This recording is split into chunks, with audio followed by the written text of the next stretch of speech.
Welcome to our channel. Today we how to budget with USAA beginner guide step by step clearly. Begin by creating a USAA account on their website or app. If you're already a member, log in to your existing account. Once logged in, navigate to the budgeting tools section. Familiarize yourself with the dashboard layout. Locate the budgeting feature under the financial tools menu. Click on the Create Budget option to start a new budget. Choose your budgeting method, either a traditional method or zero-based budgeting. Input your monthly income from all sources. List your fixed expenses, such as rent or mortgage payments.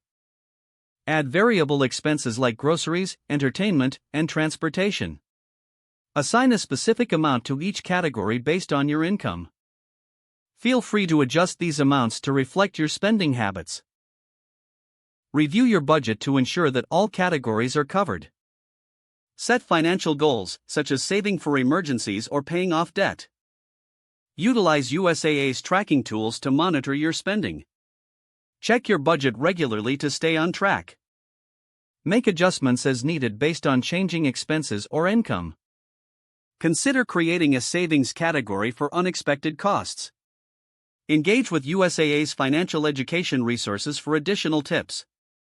Review your progress at the end of each month to evaluate your budgeting success. Refine your budget with your insights to make it more effective moving forward.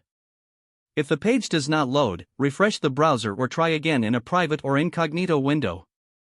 Make sure you are using the correct email address, then retype it carefully to avoid small typos.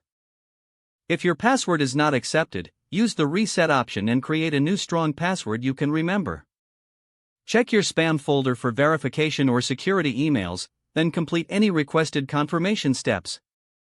Enable two-factor authentication if available to improve account security and reduce unauthorized access risk.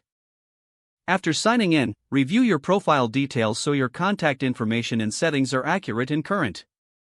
If you see an error message, note it down and try again after restarting your device and internet connection. Don't forget to like this video and subscribe to our channel for more step-by-step tech guides.